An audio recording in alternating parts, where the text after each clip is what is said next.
Bonjour à tous et à toutes et bienvenue dans cette nouvelle vidéo dans laquelle je vous retrouve depuis le Marriott à la Trump Tower ici à Panama City, la capitale du Panama. C'est l'une des tours les plus emblématiques de la capitale panaméenne et quel meilleur endroit pour aborder aujourd'hui le thème de l'immobilier à Panama, plus particulièrement à Panama City. Donc on va parler de faits, je vais également aborder quelques chiffres et enfin je vous donnerai mon avis sur l'immobilier à Panama. Est-ce que c'est un endroit dans lequel il faut investir ou pas? Et je vous mettrai également quelques images des différents appartements que j'ai eu l'occasion de visiter dans différents quartiers de la ville durant mon séjour. Avant de commencer, c'est évident que le pays offre une diversité de biens, que ce soit des terrains, des maisons en bord de mer, des maisons dans des quartiers ruraux ou tout simplement des appartements dans le centre-ville de Panama City. Alors aujourd'hui dans cette vidéo, je vais m'aborder uniquement sur les appartements dans Panama City, tout simplement parce que la ville est le cœur économique du pays et c'est ici que l'on trouve selon moi les meilleures opportunités immobilières et que le marché est le plus dynamique. Si vous êtes intéressé par un bien en dehors de la capitale, vos critères de sélection sont probablement plus larges qu'uniquement un investissement immobilier et pour cette raison, les critères que je vais aborder, parfois objectifs, parfois subjectifs, pourraient ne pas correspondre à votre réalité et si vous cherchez un bien par exemple en dehors du pays, vos critères sont probablement plus larges que simplement un investissement immobilier. La première chose à regarder lorsqu'on va s'intéresser à faire un investissement immobilier, ça va être évidemment le quartier dans lequel on va investir. Donc pour des raisons de sécurité et de rentabilité, il est évidemment recommandé de rester dans ce qu'on va appeler les prime locations. Donc en fait les meilleurs quartiers de la ville, donc ça va être par exemple Punta Paitilla, le quartier dans lequel je me trouve actuellement, le quartier de Punta Pacifica, ou alors tout simplement en fait tout le long de l'Avenida Balboa, qui est l'un des axes principaux qui borde la mer sur Panama City. Si vous envisagez de vivre ou d'investir au Panama, ces différents quartiers vous permettront d'être entouré d'un environnement international avec de nombreux expatriés et occidentaux qui viennent s'installer soit pour leur travail ou pour leur retraite. Dans le cadre d'un investissement immobilier locatif, également, ces quartiers sont prisés par la communauté d'expatriés qui cherchent des logements modernes, bien situés et souvent proches des commodités, ce qui vous offre ainsi une des meilleures demandes locatives de la ville. Cependant, il faut être conscient que ces quartiers, compte tenu de leur popularité, ils sont également extrêmement concurrentiels, donc vous serez directement en concurrence avec de nombreux autres immeubles, souvent ultra modernes et qui se construisent régulièrement pour répondre à la demande.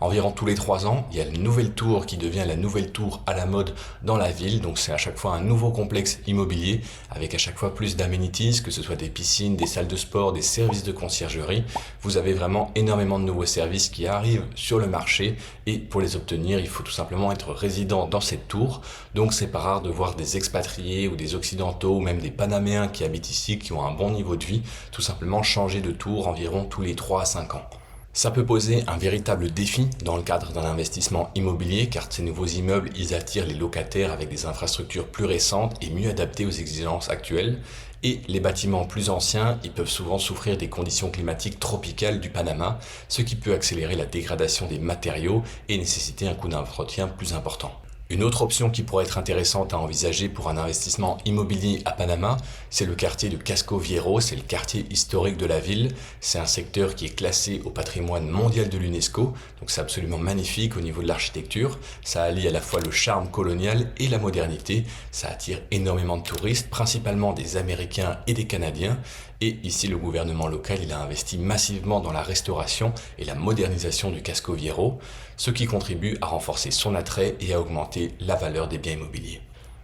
Acheter un bien immobilier dans cette zone, ça signifie non seulement acquérir une propriété dans l'un des quartiers les plus emblématiques de la ville, mais également investir dans un bien unique, imprégné d'une histoire au cœur de l'activité touristique. Cependant, si vous pensiez investir dans le Casco Viejo et exploiter cette propriété sous forme de location courte durée, comme c'est souvent le cas dans les endroits à forte fréquentation touristique, il est important de savoir que cette option doit être extrêmement limitée à Panama City, puisque une réglementation locale interdit les locations courte durée pour des séjours de moins de 45 jours.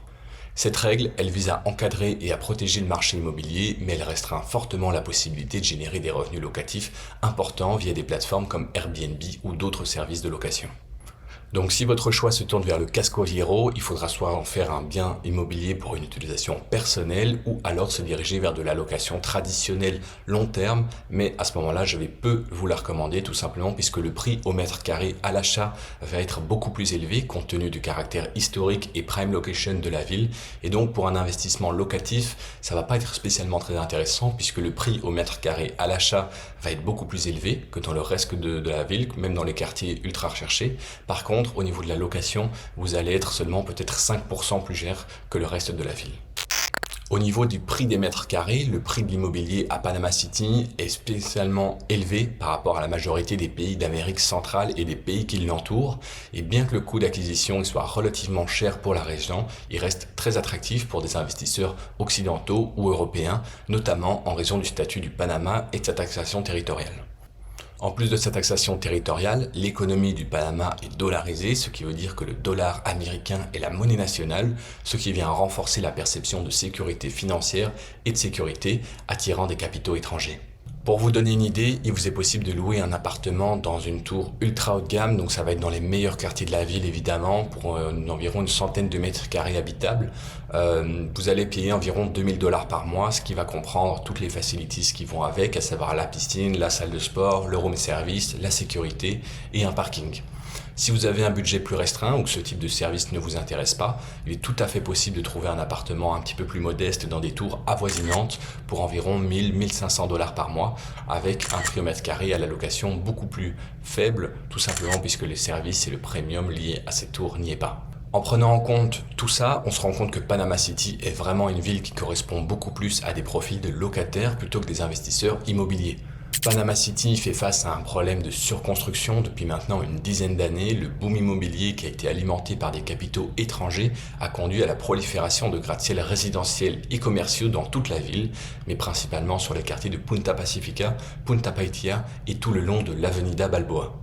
Cette offre immobilière excessive, elle a rapidement dépassé la demande, ce qui entraîne une saturation du marché et de nombreux immeubles flambant neufs restent partiellement inoccupés. C'est particulièrement marquant la nuit, ici il fait nuit assez tôt et vous aurez l'occasion de voir que facilement entre 30 et 40% des immeubles ne sont tout simplement pas éclairés et pas utilisés. Lors de votre investissement immobilier à Panama City, un critère à ne pas négliger, ça va être le coût de maintenance des biens immobiliers qui peut s'avérer particulièrement élevé en raison des conditions climatiques tropicales qui accélèrent la dégradation des biens immobiliers.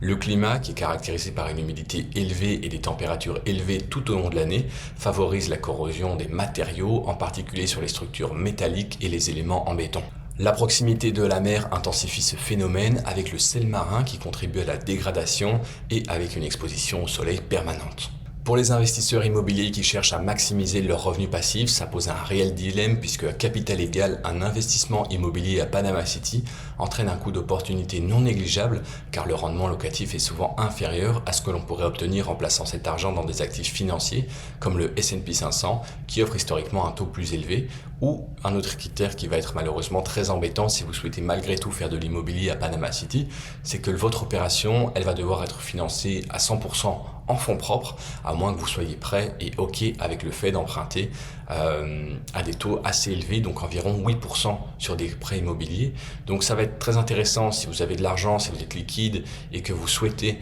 placer votre argent sur des comptes courants ou des comptes épargne par exemple, mais lorsque vous allez être de l'autre côté de la barrière et que vous allez souhaiter emprunter, ça va vraiment être très peu intéressant pour vous puisque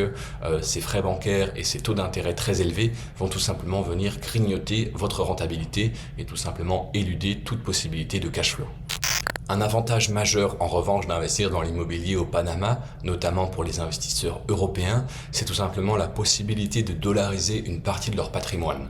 Le Panama utilise le dollar américain comme monnaie officielle, ce qui offre une certaine stabilité monétaire dans un contexte international souvent marqué par des fluctuations économiques assez importantes. Pour les investisseurs basés en Europe, investir en dollars peut être une excellente stratégie pour diversifier leur portefeuille et se protéger contre les variations du taux de change entre l'euro et le dollar. Si l'euro se déprécie par rapport au dollar, l'investissement immobilier en dollars prend automatiquement de la valeur lorsqu'il est converti dans la monnaie d'origine, permettant ainsi de réaliser un gain de taux de change, profiter des loyers et investir dans l'immobilier panaméen. Pour les personnes qui souhaitent s'installer à Panama à long terme ou simplement sécuriser un droit de résidence, l'achat d'un bien immobilier peut être une voie rapide et efficace. Le Panama a mis en place un programme spécifique pour les pays qui font partie du Friendly Nations Visa qui permet à tout investisseur étranger qui achète une propriété d'une valeur minimale de 500 000 $ d'être éligible à la carte de résidence permanente. Ça signifie qu'en investissant un minimum d'un demi-million de dollars à Panama City ou dans d'autres régions du pays, vous pouvez obtenir le droit de vivre, travailler et d'investir au Panama de manière permanente. Ce programme, il s'avère particulièrement attrayant pour les expatriés potentiels qui souhaitent éviter les procédures longues et complexes que l'on peut retrouver dans d'autres pays. Évidemment, cette option, elle ne va pas s'offrir à tout le monde puisque le seuil de minimum de 500 000 $ pour être éligible à ce programme d'obtention de résidence rend le type d'investissement accessible uniquement à une certaine catégorie d'investisseurs. Si vous n'avez pas l'intention d'investir une somme aussi importante dans un bien immobilier, il faudra explorer d'autres solutions pour obtenir la résidence, comme l'investissement dans d'autres types d'actifs ou des programmes de visa différents. Actuellement, le Panama tire ses revenus majoritairement du canal et du secteur bancaire, mais le gouvernement s'engage activement dans des projets ambitieux pour diversifier et dynamiser son économie, notamment à travers du développement du tourisme. La capitale, Panama City par exemple, ainsi que les destinations touristiques telles que Bocas del Toro et les îles environnantes, bénéficient d'investissements significatifs du gouvernement qui visent à améliorer l'infrastructure touristique et à promouvoir le pays comme une destination attrayante pour les visiteurs internationaux. Toutefois, pour que l'investissement immobilier au Panama devienne véritablement attractif, il est crucial que ces efforts se poursuivent et que des mesures supplémentaires, telles que la légalisation des séjours courte durée via des plateformes Airbnb soient mises en place. Une telle législation ouvrirait de nouvelles opportunités pour les investisseurs en offrant un marché locatif plus souple et potentiellement plus lucratif. La combinaison d'une infrastructure touristique en expansion et d'une régulation favorable aux locations courte durée pourrait alors transformer le paysage de l'investissement immobilier à Panama. Panama City, avec son flux constant d'arrivées et de départs d'expatriés, présente des opportunités intéressantes pour les investisseurs avertis. Tout comme à Dubaï, la ville attire une communauté internationale en perpétuel mouvement, ce qui crée un marché dynamique pour les biens immobiliers. Si vous êtes patient et que vous avez du cash en main, que vous êtes liquide, vous pouvez tirer parti de cette situation en recherchant des opportunités qui se présentent assez régulièrement. Souvent à des prix attractifs puisque les expatriés qui cherchent à vendre rapidement leur propriété, souvent pour des raisons de changement de situation ou des départs imminents, offrent des occasions uniques d'acquérir des biens à des tarifs très intéressants. En restant attentif aux bonnes affaires et en étant prêt à agir rapidement lorsque des opportunités se présentent, vous pouvez maximiser vos chances de réaliser un investissement immobilier rentable à Panama City. En conclusion, investir dans l'immobilier à Panama et plus particulièrement à Panama City peut offrir de belles opportunités, notamment si vous cherchez à sécuriser une résidence permanente ou à diversifier votre portefeuille en dollarisant une partie de celui-ci. Cependant, il est important de prendre en compte les particularités du marché, le prix d'achat au mètre carré, élevé pour la région, qui ne se traduit pas spécialement par un meilleur rendement locatif. Cela crée un coût d'opportunité assez important pour les investisseurs qui pourraient obtenir de meilleurs rendements ailleurs, comme sur les marchés boursiers ou des endroits immobiliers en Europe où il vous sera possible d'utiliser un levier bancaire. De plus, la concurrence dans les quartiers les plus prisés et les restrictions sur la location courte durée dans les zones comme le Casco Viejo sont des éléments à considérer attentivement avant de vous lancer. Il est donc essentiel de bien définir vos objectifs si vous souhaitez avant tout vivre dans un environnement sécurisé et dynamique ou bénéficier d'un cadre fiscal avantageux. Le Panama reste une option très attrayante, mais si votre objectif est de maximiser votre rendement financier, d'autres opportunités pourraient s'avérer plus adaptées à votre situation. Dans tous les cas, une analyse approfondie et un accompagnement professionnel sont absolument essentiels lorsque vous souhaitez investir à l'étranger. Si en revanche l'immobilier vous intéresse et que tout comme moi vous êtes intéressé par en faire votre métier, que ce soit dans de l'achat-revente pour dégager de grosses plus-values ou dans des investissements locatifs à haut rendement pour remplacer votre salaire, qui par la suite vous permettra par exemple de financer une expatriation, pourquoi pas au Panama, eh bien sachez que j'ai une formation en ligne qui s'adresse à ce type de profil. Il y aura le lien de celle-ci ainsi que mes autres formations dans la description de cette vidéo.